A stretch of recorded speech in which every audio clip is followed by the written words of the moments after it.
Puerto Rico is still dealing with the devastating effects of Hurricane Maria. Nearly 16 months after the deadly Category 4 storm slammed ashore, 3.2 million Americans live in the U.S. territory. In 2017, Puerto Rico had 710 homicides. That's more per capita than any U.S. state. Last year, though, the number dropped to 641. But so far this year, 22 people have been murdered on the island. David Begnaud is in Dorado with a look at the island safety challenges. David, I've been to Dorado at the resort where you are, so I know you're safe there, but other places, not so good. Not so good, Gail. Look, this is paradise. We know that. But there are a lot of real problems here that people have asked us to talk about. In fact, when we planned this trip for Hamilton, I went on social media and I asked folks, what's the #1 story we can dig into for you? And what we heard more than anything else was crime. So we have spent the last 5 days focusing on that and talking to key players, some of whom believe there is a crisis of violence on this island. And videos like the one I'm about to show you are why a lot of people are afraid here.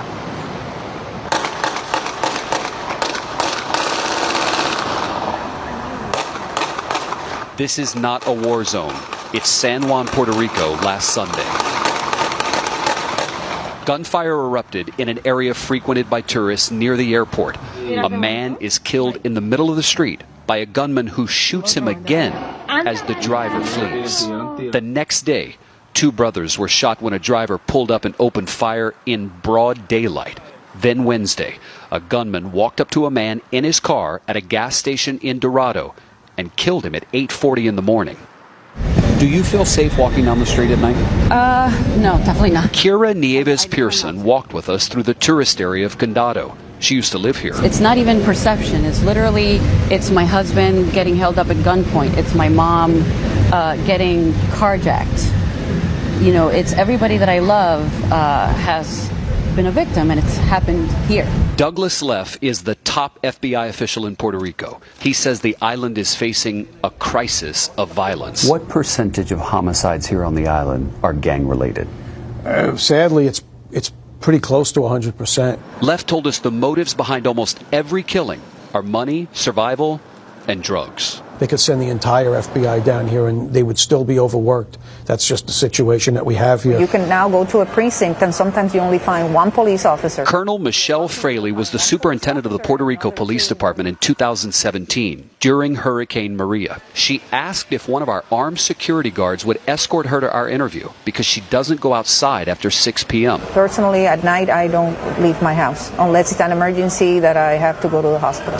That is a hell of a statement from the woman who used to be the head police. It is what it is. I'm not hearing anybody say what can specifically be done to make this better. It's very easy. The government has to set priorities. A couple of weeks ago, $500,000 were taken out of the salary account from the police department and moved to the fire department. They're robbing Peter to pay Paul. Correct. Who's going to work in a place that you're going to risk your life for everybody, and you don't have no benefits, no money, they don't pay extra hours? That's veteran Puerto Rico police officer Julio Centron Hernandez.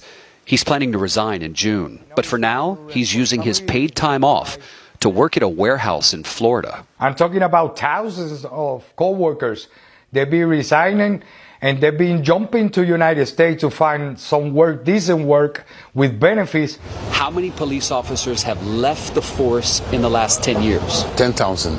10,000? Yeah. Sergeant Gregorio Matias represents one of 7 police unions here. He says the officers who are still serving are demoralized, overworked, and underpaid. Just last week, a police officer went into a bank and took a hostage, saying he wanted to send a message. No one was hurt. That's something, right? All right, so the Puerto Rico Secretary of Public Safety, Hector Pesquera, told us this in writing. He does not believe there is a crisis of violence. He thinks these social media videos are highlighting sort of a larger problem that he doesn't think exists. And he says at the end of the day, this bankrupt island is having to cut every department, including the police. But Gail, the real issue here is so many police officers continue to leave the island by the hundreds. I talked to 10 of them just this week who left the island and left their families behind in search of better pay and benefits. Wow, it's such a beautiful island with beautiful people, but that's a very grim picture you painted. Thank you very much, David.